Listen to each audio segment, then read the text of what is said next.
I got kicked out because of the golden child, but the real reason left me speechless. Hey Reddit, I'm Kevin, 25, and I've had a rough year dealing with family drama. I grew up in what seemed like a normal family, but things were never quite right between me and my parents. My younger brother, Jake, 22, has always been the golden child, the one who could do no wrong, the one who got all the attention and praise. It didn't matter how hard I tried, I was always in the background, always the one who didn't measure up. Recently, things escalated to the point where I was kicked out of my own home, all because of Jake. But as I struggled to piece my life back together, I uncovered a truth that left me completely blindsided. Here's how it all went down. Part 1: Growing up in the shadow of the golden child. Growing up, I always knew my brother Jake was the favorite. My parents, Tom and Linda, never came out and said it, but their actions spoke louder than words. Jake was the baby of the family, born 3 years after me, and from the moment he arrived, he was showered with attention. My earliest memories are filled with my parents fussing over him, praising his every move, celebrating every little milestone like he was a miracle child.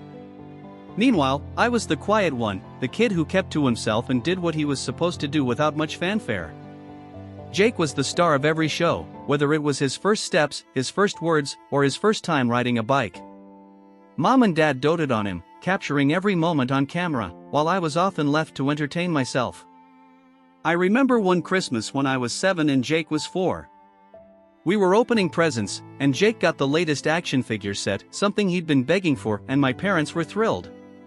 They videotaped his every reaction, cheering as he tore open the wrapping paper. Meanwhile, I unwrapped a set of books, something that was clearly picked out last minute. "Thanks," I mumbled, trying to muster some enthusiasm. But my parents were too busy watching Jake, who was already immersed in his new toys. I remember feeling a mix of jealousy and confusion, not fully understanding why Jake always got the better gifts, the louder cheers, and the longer hugs. It wasn't that I didn't love my brother, I did. But it hurt to see the imbalance so blatantly displayed every time something important happened. If Jake got a trophy for participating in T-ball, there would be a whole celebration, complete with pizza and ice cream. But when I won a spelling bee at school, all I got was a good job and a pat on the head before my parents turned their attention back to whatever Jake was doing. As I got older, I tried harder to make my parents proud, thinking that if I just did well enough, they'd finally notice me. I joined the science club, participated in every school competition, and made sure to keep my grades up. I'd bring home my report cards filled with U's, hoping to get even a fraction of the praise Jake received for simply showing up to his soccer games. But the response was always the same, a quick well done before they moved on to talking about Jake's latest accomplishments. Jake was charming, charismatic, and effortlessly good at everything he tried. He was the kid who always made friends easily, who teachers adored, and who seemed to have the golden touch. Whether it was sports, school, or just socializing, Jake excelled. I was proud of him, I really was, but there was always a part of me that felt overshadowed, like I was constantly living in his shadow. By the time we were in high school, the favoritism was undeniable. Jake was the star athlete, playing football and basketball, while I focused on academics and worked part-time at a local bookstore. My parents went to every one of Jake's games, cheering loudly from the stands, decked out in school colors.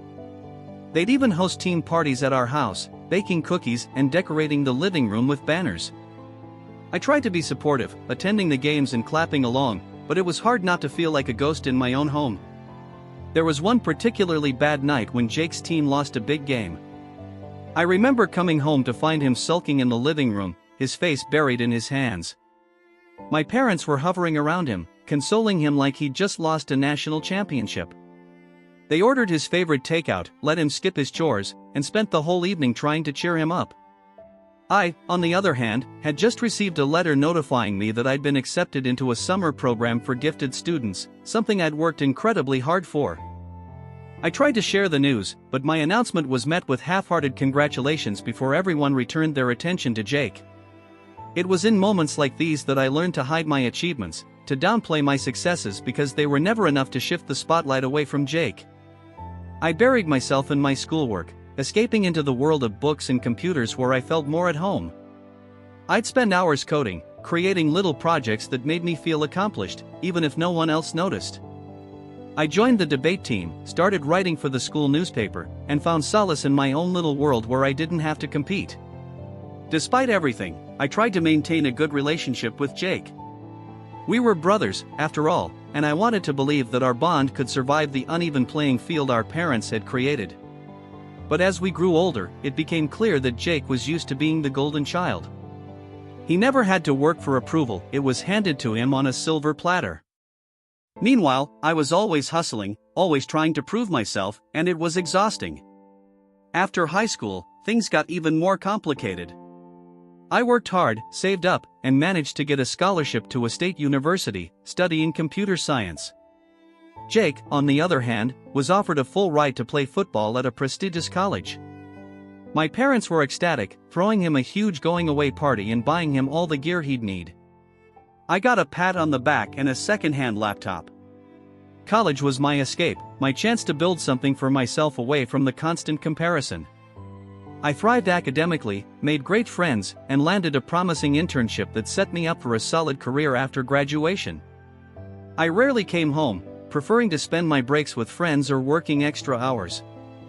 I'd call occasionally, but the conversations were always the same: updates on Jake's latest achievements, followed by vague questions about my life that felt more obligatory than genuine. Jake, meanwhile, was living the dream, or so it seemed. He was the big man on campus, making headlines for his performances on the field and living it up with his teammates. But as college went on, I started to hear whispers of trouble. Jake's grades were slipping, and there were rumors about him partying too hard, skipping classes, and getting into fights. My parents brushed it off, insisting that Jake was just going through a phase and that he'd get it together. When Jake lost his scholarship in his junior year due to poor academic performance and a knee injury that sidelined him for the rest of the season, my parents went into damage control mode. They brought him back home, paid off his remaining tuition, and reassured him that everything would be fine. I remember calling home one day, hoping to share the news of my upcoming graduation and job offer, only to be met with a barrage of updates about Jake's recovery, his physical therapy, and how they were doing everything to keep his spirits up. It was like my accomplishments were an afterthought, overshadowed by the endless saga of Jake's setbacks. Part 2: The tension rises at home. After graduation, I got a job as a software developer at a tech company and moved into a small apartment in the city. I was finally starting to feel like I was on the right track, building a life that was mine, free from the constant comparison to Jake. But that all changed when the pandemic hit. My company went remote, and I struggled to adapt to the isolation of working from home. The walls of my tiny apartment felt like they were closing in, and I started to feel disconnected and burnt out. When my lease was up, my parents suggested I move back home temporarily to save some money and get my bearings. It wasn't my first choice, but I figured it would only be for a few months, just until things settled down. I packed up my things and moved back into my childhood room, trying to keep a positive attitude. Living at home was like stepping back in time. Nothing had changed, Jake was still the center of attention, and I was still the afterthought. He'd never gone back to school after losing his scholarship, bouncing between odd jobs and living off my parents' support. They'd set him up with a car, covered his expenses, and kept making excuses for his lack of direction. Meanwhile, I was working full-time, contributing to household expenses, and still feeling like a guest in my own home. Jake spent most of his days lounging around, playing video games, or hanging out with friends. My parents would constantly praise him for the smallest things, cooking dinner once in a blue moon or mowing the lawn. It was like they were desperate to find any reason to validate him, even as he coasted through life with no real plan. I'd sit at the dinner table, listening to them talk about Jake like he was still the golden boy, and I'd feel that familiar sting of resentment bubbling up inside me. The tension between Jake and me started to grow. I tried to keep my head down, focusing on work and saving money, but it was hard not to feel bitter. I'd come home from a long day, exhausted and stressed, only to find Jake sprawled on the couch, yelling at his video game. My parents would give me grief about the smallest things, leaving dishes in the sink, working late hours, but never said a word to Jake about pulling his weight. It was like living in a twisted version of my childhood all over again. Jake and I started clashing more frequently. He'd borrow my stuff without asking, my laptop, my headphones, even my work desk in the living room when I wasn't home. I'd find my things scattered around the house, left in disarray, and when I'd confront him, he'd just shrug it off, acting like it was no big deal. It was infuriating, but every time I tried to set boundaries, my parents would jump to his defense. Jake was used to being catered to, and my parents' enabling only made things worse. He'd throw tantrums over the smallest inconveniences, like when the Wi-Fi was slow, or when his favorite snack wasn't in the pantry. My parents would bend over backward to appease him, acting like he was still a child who needed their constant attention. I was treated like a tenant who'd overstayed his welcome, always criticized for the tiniest infractions, while Jake's behavior was met with endless patience and excuses. One night, things came to a head. I was working late on a big project, trying to meet a tight deadline, when Jake barged into my room, complaining that he couldn't connect to the Wi-Fi because of all the crap I was doing on my computer. I tried to ignore him, but he kept at it, blaming me for everything from the slow internet to the mess in the living room. I snapped, yelling at him to get off his ass and do something useful for once. Jake stormed out, slamming the door behind him, and I could hear him complaining to my parents in the other room. I tried to go back to work, but my concentration was shot. A few minutes later, my mom knocked on my door, her face tight with irritation. "We need to talk," she said, her tone cold. "This isn't working." I followed her to the kitchen, where my dad and Jake were waiting. The tension was thick, and I could feel the anger radiating off of them. My parents laid into me, accusing me of being disrespectful, of causing unnecessary drama, and of not being supportive of Jake during his rough patch. It was like they'd completely forgotten all the times I'd stepped up, all the sacrifices I'd made. Jake stood off to the side, arms crossed, looking smug. He didn't say much, but he didn't have to. My parents were doing all the talking for him. My dad, usually the quieter one, was visibly upset. He started going on about how I was disrupting the harmony of the house, that my attitude was toxic, and that they'd had enough of my negativity. I tried to defend myself, explaining that I was doing my best to keep the peace, but it was like talking to a wall. They were convinced that I was the problem, that my attitude was toxic, and that I needed to adjust if I wanted to stay in their house. I felt the familiar burn of frustration and disbelief, like I was being punished for daring to stand up for myself. Then, out of nowhere, my dad made an announcement that blindsided me. "We've decided it's best if you find somewhere else to stay for a while," he said. "We need to focus on helping Jake get back on his feet, and this constant tension isn't helping anyone." I was stunned. My own parents were kicking me out, not because I'd done anything wrong, but because I dared to challenge the status quo that kept Jake on his pedestal. It felt like all the years of pent-up resentment were crashing down on me at once, and I couldn't believe this was really happening. I packed my bags that night, not even bothering to argue anymore. There was no point. Jake watched from the living room, a smug smile on his face, and I could feel the anger boiling inside me. I left without saying goodbye, driving aimlessly for hours until I finally pulled into the parking lot of a cheap motel. I sat there, staring at the dark, empty room ahead of me, and for the first time, I let myself break down. Update number 1, starting over and a surprising revelation. The first few weeks after leaving were a blur. I crashed on friends' couches, trying to figure out my next move while still keeping up with work. I couldn't believe how quickly everything had fallen apart. I'd always known that my parents favored Jake, but being kicked out of my own home because of him was a new low. I ended up renting a small studio apartment in the city. It was nothing fancy, just a cramped space with peeling wallpaper and a view of the alley, but it was mine, and that was enough. I threw myself into work, trying to keep my mind off the mess my life had become. I was angry, hurt, and completely cut off from my family, but I was determined to prove that I could make it on my own.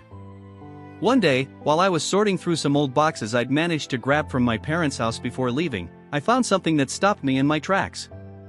It was a stack of old documents, buried beneath a pile of forgotten memorabilia. As I flipped through the papers, I realized they were related to our family's finances, bank statements, bills, and something that looked like a legal agreement. Curious, I started reading through them, and what I found made my blood run cold. The documents detailed a series of payments made on Jake's behalf, large sums of money that my parents had been funneling into his various ventures, including an attempt to start a business that I'd never even heard about. It became clear that my parents had been bailing Jake out of one financial mess after another, covering his debts and giving him a safety net that I'd never been offered. But that wasn't the worst part. As I dug deeper, I found a letter addressed to my parents from a lawyer, dated a few years back. It was a warning about a significant loan that Jake had taken out in my dad's name without his permission. Jake had forged the documents, using my parents' credit to secure the money for one of his failed business ventures. When it all fell apart, my parents had been forced to cover the debt, draining their savings and putting a strain on their finances. I sat there, staring at the letter, feeling a mix of anger and disbelief. Jake had been lying to all of us, using our parents as his personal piggy bank while I'd been busting my ass trying to make it on my own. I couldn't believe that my parents had covered for him, that they'd kept this secret instead of holding Jake accountable for his actions. It was like they were so invested in his golden child image that they couldn't admit the truth, even to themselves. It dawned on me that my parents weren't just covering for Jake because they loved him more, they were afraid of what would happen if they didn't. They'd spent so much time building Jake up as their perfect son that the idea of him failing was too much for them to bear. They were willing to sacrifice their own financial security, and even their relationship with me, just to keep Jake afloat. I wanted to confront them, to march back into that house and demand answers, but I knew it wouldn't do any good. They'd made their choice, and I was done fighting for their approval. I decided then and there that I was going to focus on myself, on building the life I deserved, free from the weight of my family's dysfunction. Part 3, Confronting the Truth and Moving Forward. With the truth about Jake weighing on me, I started to see everything in a new light. My parents' constant enabling, their refusal to hold Jake accountable, it all made sense now. They weren't just ignoring his flaws, they were actively covering them up, protecting him from the consequences of his own actions. It was like they'd built their entire lives around this false image of Jake, and I was the scapegoat they used to keep it all from falling apart. I focused on rebuilding my life, slowly but surely. I took on more projects at work, aiming for a promotion that would help me get back on my feet. I started going to the gym regularly, using exercise as an outlet for my frustration. I reconnected with old friends, people who reminded me of who I was outside of my family's shadow. I even picked up a new hobby, learning to play the guitar, something I'd always wanted to do but never had the time for. But no matter how busy I kept myself, the anger and hurt lingered. I'd find myself replaying old conversations with my parents, wondering why they couldn't see me, why they couldn't appreciate me for who I was. I knew it wasn't healthy, but it was hard to let go of years of feeling second best. One evening, I got an unexpected call from my mom. It was the first time I'd heard from her since I left, and I hesitated before picking up. Her voice was shaky, and she sounded different, less confident, almost nervous. She asked how I was doing, and we made awkward small talk before she finally got to the point. "Kevin, we need to talk about Jake," she said, her voice cracking. I braced myself, expecting another lecture about forgiveness or some excuse for his behavior. But what she said next floored me. "Jake's in trouble," she confessed, her voice breaking. "It's bad this time. He's been arrested." My mind raced. Arrested? For what? She went on to explain that Jake had been caught up in a scheme, something involving fraud and stolen credit cards. He'd been trying to make quick money, cutting corners and breaking laws, and now it had all caught up to him. My parents were scrambling, trying to figure out how to help him, but this time, there was no easy way out. I didn't know how to respond. I felt a mix of emotions: anger, frustration, and a strange sense of vindication. This was the consequence Jake had been dodging for years, the reality my parents had refused to face. I wanted to feel sorry for him, but I couldn't. This was the bed he'd made. My mom started to cry, begging me to come home, to help them figure out what to do. She said they needed me, that the family was falling apart without me. But I couldn't go back, not after everything that had happened. I told her that I was sorry, but I couldn't be their fix-it anymore. I had my own life to live, my own future to worry about. I hung up the phone, feeling a strange sense of closure. For the first time, I realized that I didn't need my parents' approval or Jake's downfall to validate my worth. I was enough, just as I was, and I was done letting their dysfunction define me. Update number 2, Building a New Life. After that call, I focused all my energy on creating a life that was mine and mine alone. I worked hard, earned that promotion, and even saved up enough to move into a nicer apartment with a great view of the city. I started dating again, meeting new people who appreciated me for who I was, not who they expected me to be. I also began volunteering at a local youth center, mentoring teens who were struggling to find their way. It was my way of giving back, of using my experiences to help others avoid the pitfalls I'd faced. I met kids who reminded me of myself, quiet, overlooked, desperate for someone to see them, and it gave me a sense of purpose I hadn't felt in a long time. My relationship with my family remained distant. I talked to my mom occasionally, but the conversations were brief and surface level. I knew they were still dealing with Jake's legal issues, and part of me felt guilty for not being there. But I also knew that I couldn't save them from the mess they'd created. Jake eventually reached out, too, calling me from jail. It was a short, awkward conversation, filled with apologies and regret. He admitted that he'd screwed up, that he'd taken advantage of our parents and of me. For the first time, he sounded sincere, like he was finally facing the reality of his actions. I told him that I forgave him, but that I couldn't be his safety net anymore. He needed to figure things out on his own, just like I had. It wasn't easy, but I was learning to let go of the resentment and to focus on the future.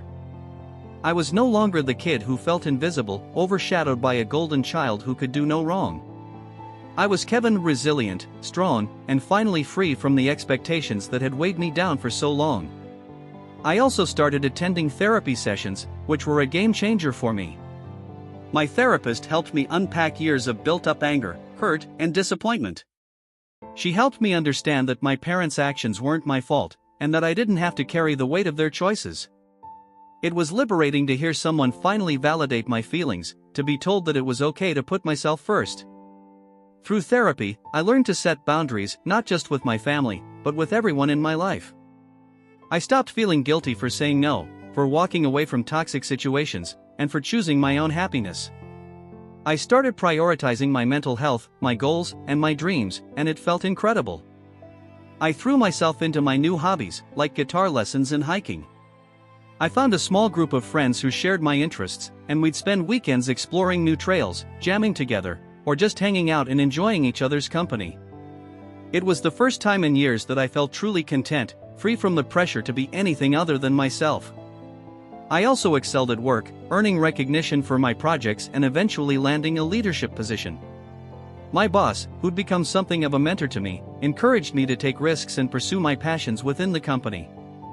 I found myself working on projects that excited me, that challenged me, and that made me feel like I was contributing something meaningful. My newfound confidence spilled over into other areas of my life.